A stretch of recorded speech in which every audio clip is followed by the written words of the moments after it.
thanks, Jerry. She told you the big news, 25% containment. Left me to explain the bad news, the smoke that's sitting up there on the hill. So, let me show you guys what we got going on here. For the last couple days, we've been talking about trying to find a way to stop this going to the north, right? I told you we got crews in here working, and they're trying to get hand line in on this piece. You can see how jagged it is, like this. So what the crews did was they kind of cut a line around the top so they could burn out these little areas. That's the smoke that you see.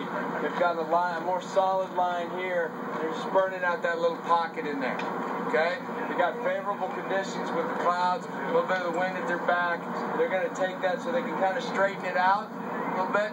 Straighter lines are easier to hold, saves on the wear and tear of the crews, and we feel more confident that we have a line that we can contain and hold that way. So we got some crews firing in here, and the other crews, there's 3 hotshot crews that are dropping off the nose of this ridge right now, headed for 24. They expect to have that line completed tonight and take advantage of the cooler temperatures at night to mop it up. Those crews will be doing what we call spiking. Oh, I gotta step back up. Project.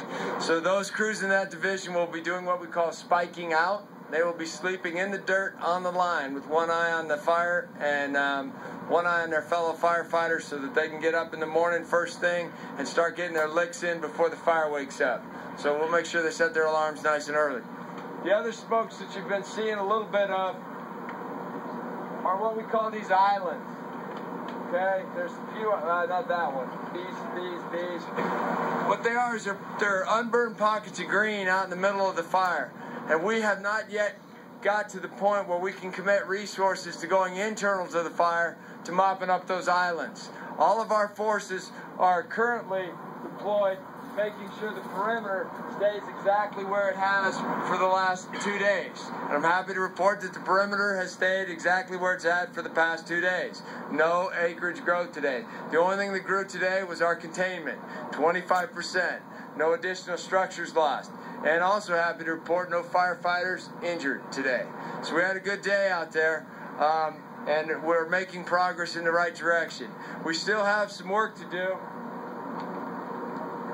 Up in here, we haven't been able to get a lot of boots on the ground.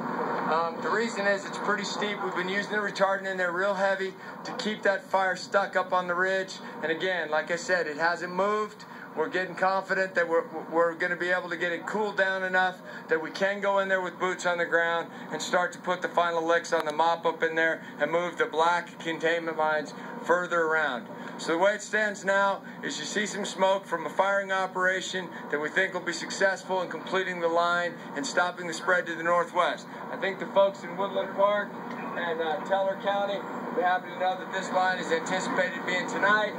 These containment lines are still there. These have all held.